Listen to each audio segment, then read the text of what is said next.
ये अंगूर टब में क्यों डाले जा रहे हैं, उन्हें पांव से क्यों खिंचला जा रहा है। परेशान होने की जरूरत नहीं है क्योंकि यहाँ शराब बन रही है। कदीम जमाने में अंगूर से शराब बनाने का अमल काफी सादा था और इसमें बुनियादी तौर पर इंसानी मेहनत शामिल थी।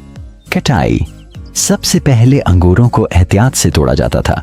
पैरों दो से कुचलना, ट्रीडिंग, अंगूरों को बड़े गढ़ों या टिंकों में डाला जाता था और लोग इन गढ़ों में नंगे पांव उतरकर और उन्हें कुचलते थे। लोग जूते पहनकर मजबूत बोट या चमड़े की चिपलें डालकर बड़े बड़े हौजों में उतरते और शुरू हो जाती थी पांव की वर्जिश। दाएं पांव से दबाव, बाएं पांव से मरूड़ और देखते ही देखते अंगूर रस में बदल जाते। पैरों के इस्तेमाल का फायदा ये था कि वो बीजों को ज्यादा नहीं कुचलते थे, जिससे शराब का जायका कड़वा नहीं होता था। खमीर, फर्मेंटेशन, कुचले हुए अंगूरों का रस गोदा और छलके बड़े मिट्टी के बर्तनों, एम्फोराई या जेर जमीन पत्थर के हौजों में डाल दिए जाते थे। अंगूर के छलकों पर कुदरती खमीर, नेचुरल यीस्ट मौजूद होता था, जो रस में मौजूद चीनी, शुगर को अल्कोहल में तब्दील कर देता था।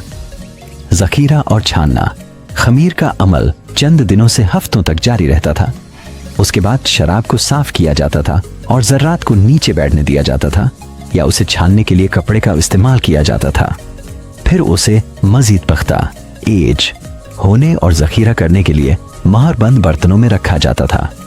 मिट्टी के मटके में शराब भरकर जमीन के नीचे दबा दिया जाता था, क्योंकि जनाना कदीम के लोगों का मानना था कि जितनी पुरानी शराब होगी, शराब का जायका इतना ही मजेदार होगा और नशा भी ज्यादा होगा।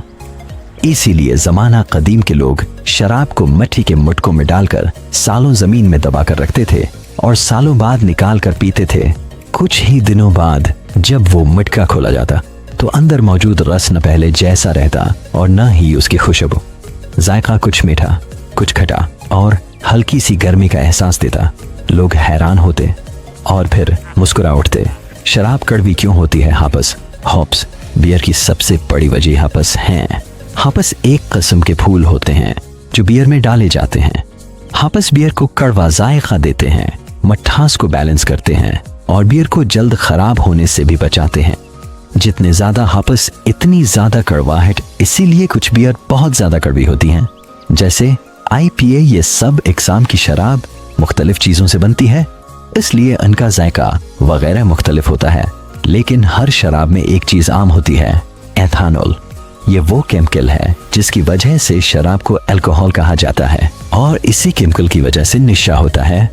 ये केमिकल फर्मेंटेशन के अमल के जरिए बनता है। इस अमल में कुछ खास जानदार जैसा कि यीस्ट इस्तेमाल होते हैं, जो फलों में मौजूद ग्लूकोज और दूसरे शुगर्स को इथेनॉल में बदल देते हैं। इसीलिए शराब बनने के लिए फर्मेंटेशन का अमल किया जाता है, जिसके नतीजे में नशा पैदा करने वाला इथेनॉल बनता है। लेकिन फर्मेंटेशन के बगैर अंगूर और दूसरे फलों में इथेनॉल न होने के बराबर होता है, इसलिए सिर्फ फल खाने से इस फल की शराब जैसा नशा नहीं होता।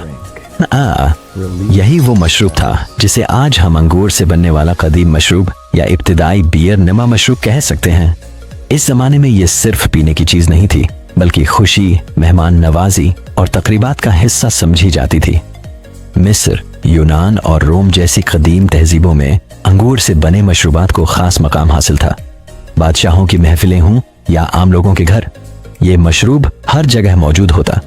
दिलचस्प बात यह है कि इस दौर में लोग इस मशरूब को बहुत तेज बनाने के बजाय हल्का और कुदरती रखते थे। बाज औकात इसमें शहद, जड़ी बूटियां या पानी मिलाकर उसका जायका मजीद बेहतर बना लिया जाता।